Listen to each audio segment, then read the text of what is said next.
Well, hello, writers. Welcome to episode number 145 of How Do You Write? I'm your host, Rachael Herron, and I am super pleased that you're with me here again today. It's always a joy to have you. Did you know that? It really is. So today we are talking to J.L. Brown about finding your own voice as a writer, and we dive quite deliciously down into Excel spreadsheets and the math of writing. You're going to love hearing her talk about this kind of stuff. I just know it. What's going on around here? Well, last night I had my final book event for Stolen Things. It was at Crowded Fire Theater in San Francisco. I'm only laughing because I'm remembering someone who came. Ricky, shout out to Ricky, who was in my class last year at Stanford, the memoir class. And apparently she was driving to the event when she heard me begging on my podcast for people to come. Please come, please come. So it worked. Well, it didn't really work. She was coming anyway, but yes, thank you. There were not only 2 people there, there were like 15 people there, which was great. And it was truly a wonderful conversation. The fact that they wanted me to talk about the politics behind the book was something that I was really passionate about.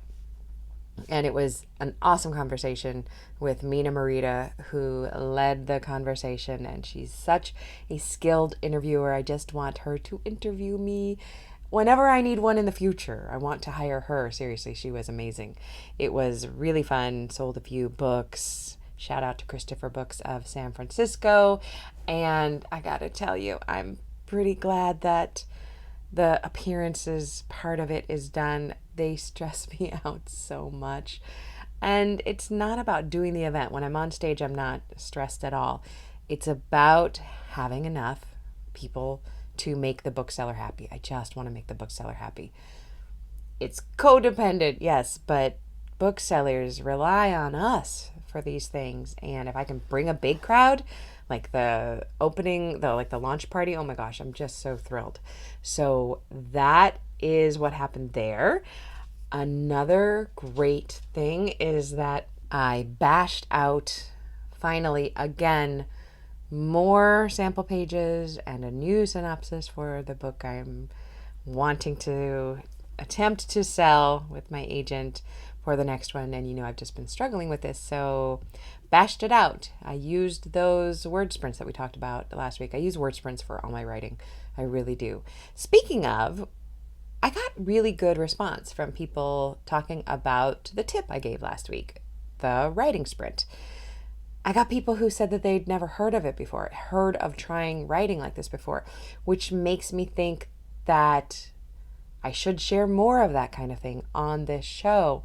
And what I'm thinking about doing is maybe 5-minute mini segments once a week or so that would automatically come to your podcast feed. But going back into the archive, almost 150 episodes now of people giving a craft tip, going in and just kind of lifting out that craft tip and putting them in so I can replay them. You can re-listen to them or listen to them for the first time if you haven't heard the whole backlist, which you probably haven't. Because I know for myself, I hear craft tips and they sound great and I get excited about them and then I forget to put them into play. I need to hear them again. I need to reiterate to myself what I've learned. I need to try to practice it on the page. So I'm thinking about doing that. I don't have a time frame for it. I'm not in any hurry. Maybe in the next couple weeks, I'll try doing that. So that might be coming. No commitment quite yet, but everything else is going really well. I'm feeling balanced. I'm feeling like I'm taking care of myself. I'm swimming a lot.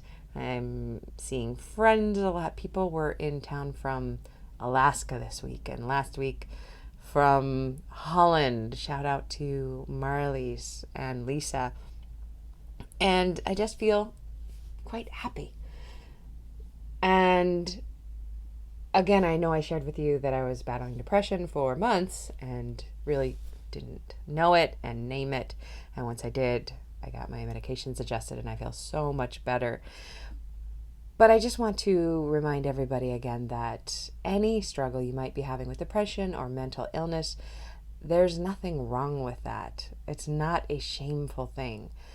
For some reason, especially in America and probably other countries, but I'm only familiar with America living in, it's still stigmatized. It's still a hard thing to talk about. Even I find it hard, and I really like to talk about difficult, shameful things. I'm a memoirist. That's what I do. It's my jam. But when I tell it to you, I still feel a little pause and a little embarrassed. And by talking about that embarrassment and by talking about that shame, thank you, Brene Brown, I know that it's lessened every time I do. So if you're struggling, please reach out for help. Know that you're not doing anything wrong. You're not doing anything wrong. You're doing everything right. You're doing everything as right as you can with the tools that you have right now. If you are beating yourself up for not writing for any reason, mental health or any other reason, just stop. We don't have time for that. And it's not kind to yourself. You wouldn't beat anybody else up for that.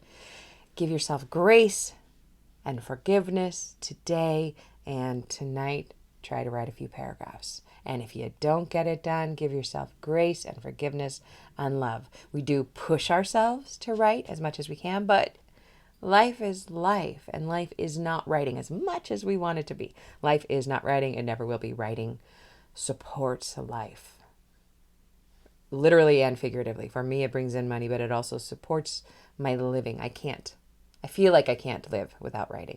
I never want to be tested in that. So, wow, this got deep and heavy all of a sudden. So that's what I wanted to tell you. Please take care of yourself, my friends. It's really important to me that you do. Reach out to me and tell me about anything you're working on, anywhere you want to find me. And please enjoy this interview with the lovely and awesome J.L. Brown. You're going to enjoy it. Talk to you soon.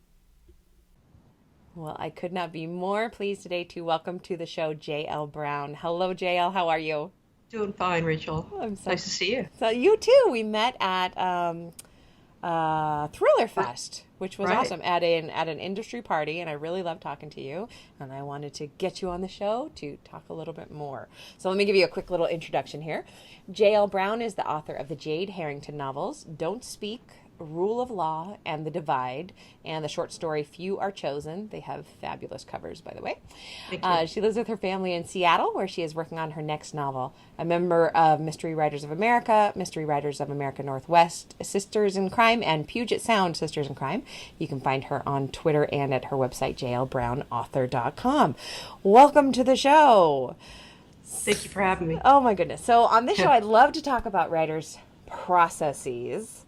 And I would love to know from you, I know you have a busy life with all of the things that you juggle. How do you get your writing done? When and where? How often? All of those things. Sure.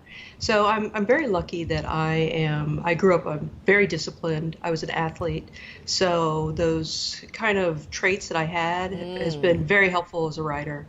So I wake up every morning before work at about 4 a.m. and I'm not a morning person at all. You are not, and you still do the 4 at a.m. all. thing. It's funny when I'm in the throes of writing, I can wake up without an alarm. When I'm not, I need the alarm to wake up. Oh, that's So I fascinating. think that shows my passion for what I'm doing. But I wake up at 4 and I write till about 6, 4 to 6, and then I go to work, and then I come home and I write for another hour or You so. do. Wow. Yes, and then on the weekends I have a cat that is looking to pounce on me right now. I've got 2 cats and 3 dogs, and they're going to make some kind of noise, so it's all good. Um, and then usually on the weekends I try to get in at least 4 to 12 hours, depending on where I am in the process, and that's how I get it done. That's a lot. How do you feel about the difference in your brain power, wattage wise? In the 4 to 6 a.m. when you're not a morning person, and the hour after work when you've already been up all day? Because I've never been able to nail when I write. I'm lucky enough to write full time now, but I was never able to nail that after work thing. I was too brain Yeah. dead. It's hard. When I wake up, my mind is fresh, and I'm able to write. When I come home, things have happened at work. I'm usually stressed out. My job can be very stressful at times. But I really find, and I think this is Stephen King, when you get your butts in seats, and every day, no matter if you feel like it or if you don't feel like it, or if you're sick, when you look back on what you wrote on the good days and the bad days, you usually can't tell the difference. And So I found true. that to be true. So I try to sit down and write, and if I'm just really not into it or it's not working, I research or do some marketing or something else. But normally it works out. And you write at home in the house? And I do. do you have So a I have an office that I write nice? in most of the time, and then I have a terrace in Seattle. We have these beautiful views, so I go out there, and it's very inspiring. Or I go to a coffee shop if I want to be around my brothers and sisters. Everybody's writing and reading, so either of those three places you can find me. What do you do on the days where you just cannot get the motivation or the Yeah. if you can't even get to the chair? I can't even get to the chair. I don't write. I read a lot. So I just pick up. That's Yeah. part of our job, I think. Yeah, so I pick, I've always been a reader, so I pick up a book and I just read and lose myself, or I'll read a writing book. At least I can learn something. Read a lot of books on writing, so I usually find something. I'm not the kind of person that could just sit around and do nothing. I So, find that is true with most writers. If we were that yeah, kind of person, we probably wouldn't be writing. exactly, I'm actually exactly. trying to cultivate the ability to sit around and do nothing. It's something I've been working on for like 2 years, and I am getting better at it. Honestly, Oh, really? it's Wow. actually starting to work. Like I'm looking Okay. forward to downtime sometimes, which I never knew what to do with it before. Now I might be getting too good Stare at off it. into space, or what do Sometimes you? I do. Sometimes I'll just go out on the porch and just sit there and make myself not bring my phone, nothing to do, just sit there. It's not almost like a meditation thing. But then other times Very- I really like Netflix, so Yeah. that works too. What is your biggest challenge when it comes to writing? Patience. I have none. Zero. Um, and one thing I did not realize about being a writer, it's a lot of waiting. Oh my So gosh. you're either when you're writing a draft, you give it to readers, or in my case, I give it to my wife, and then I can't work on it while she's reading it, so I have to find something else to do, and then you're waiting on readers, and then you're waiting on agents, and then editors, and it's just a lot of waiting. And I've found the trick, oh, just start something else. But it's not easy. I mean, I'm going through it right now with one of my projects, and it's really killing me. I feel the exact same way. Patience is not something I was born with. I let my wife read my work almost nowadays when it's done. Like I just don't want to hear about it otherwise. When do you let your wife into the process? She pretty much reads every single draft. Holy crap! And you're Yes. still married. Yes, we're still married, and she's not. She's probably my worst critic, which in the moment I usually don't like it. Um, but afterwards, I usually find she's right when I go away and chew on it and think They're about it. always It's like, right. yeah, she's right. And she's actually very creative and very gifted. She's an event planner, so her mind kind of just works that way. So it's very helpful. Now she's getting really, really busy in her job, so sometimes she doesn't read every draft. But in the first two books, she did read every draft. In the first book, Don't Speak, I had 7 drafts. So Oh, that's so cool. My wife is yeah, really really good with story. She besides my editors and agent and stuff, she's the best person I talk to about story. She understands, and she's not a writer, but she yeah, reads so much. She understands the story structure. So it's right, really nice to have that in-house help. right, A lot of times I do talk to people who don't ever share their work with their partners, and yeah, I would think that would be frustrating, or yeah. I think I would miss that. I like that conversation. Does she help you plot also? Yeah, she's really good at saying, "Oh, that person would never say that," or that's just not working. And have you thought about this? And so actually, she's planning on writing a book now because she says, "I've given you, so many ideas. I should write my own." And Good it's for her. she's going to be in the romance genre, so That's so that's awesome. that's covered. But yeah, she's great, and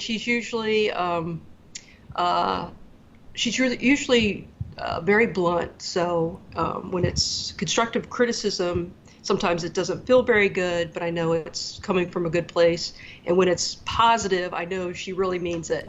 She's Oh, not just saying that to make me feel better. So it's yes. it's it's a good partnership. Oh, that's awesome. That is Yeah, awesome. I love hearing yeah, that. What is your yeah. biggest joy when it comes to writing? Uh, Definitely when I hear from readers, it's so funny. When they send me emails or shout out on Twitter or something. But I received an email this week from a woman named Lorna, she sent me an email and she ended it by, when is the fourth book coming out of the series? And she goes, I'm 78, hurry up. Like, no pressure, no pressure. That is the cutest thing ever. Yeah, I have never it's really gotten that cute. email. Now I really Yeah, want to get that email yeah, someday. yeah. So I wrote her back and I said, thank you so much, and I'll try to I'm hurry. writing as fast as I can. Yeah, yeah, yeah. That is darling. Can you share a craft tip of any sort with us? I am a plotter. I've tried, since I've read so much about writing, I've tried a lot of different things. And I knew I was a plotter because I'm an accountant by profession, so I'm very kind of Ah, anal about uh-huh. stuff. But I have tried other methods, and I know they don't work for me. I know what works for me. But I think the one tip I would share is that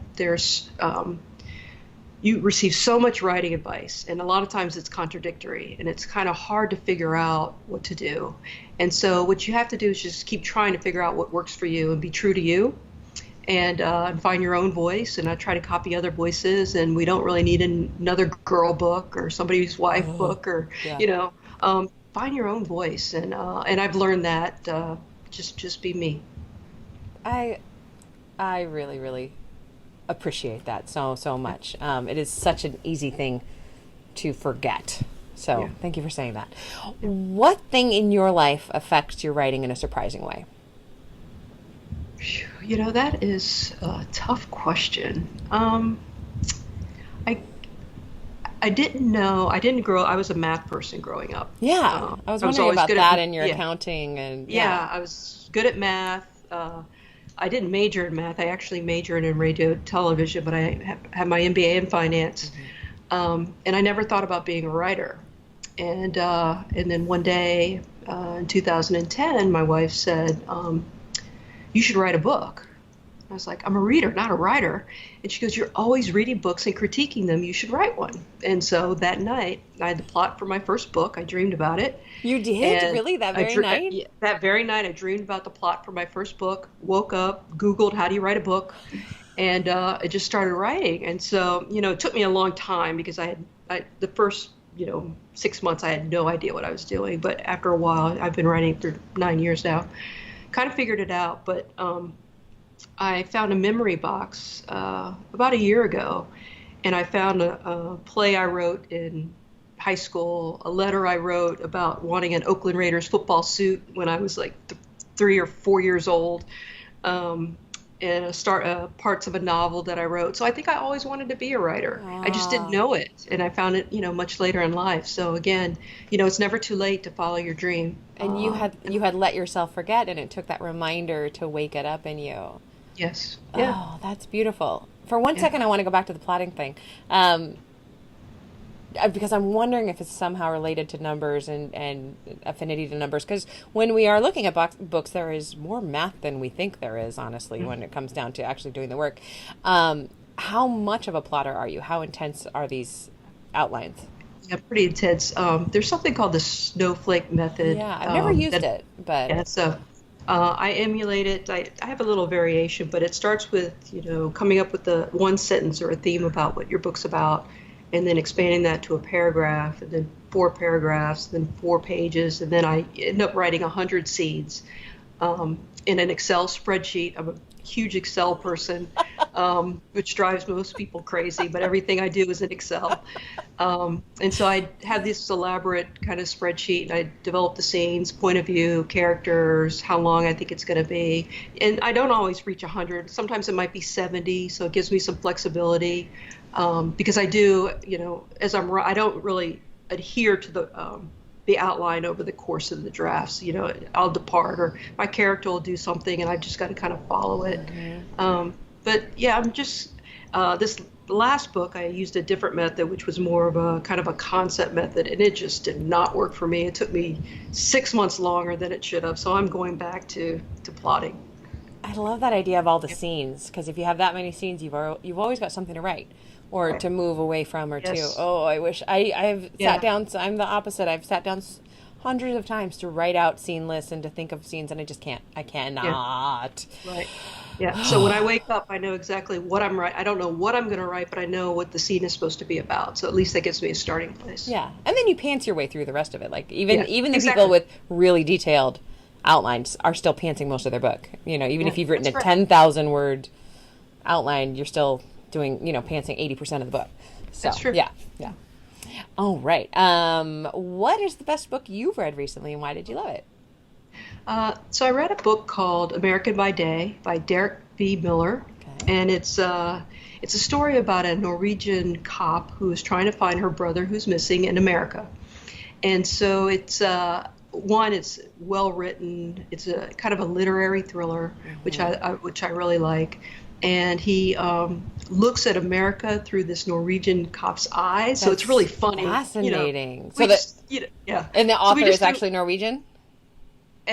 he's American, but he lives in Norway Oh, now. okay. Okay. So it's just funny how he just kind of makes fun of the things that we do and why we do them this way, and he touches briefly on social issues and stuff, and it's really good. I really enjoyed it. That sounds awesome. Tell me the name of Yeah. it again. It's called American by Day, American Derek by B. Day. Miller. That's a really great title, too. Yeah. Okay, what would you like to tell us about? You want to tell us about your latest book and where we can find you on the internets? Sure. So my latest book, which I have here, Yes, please show us.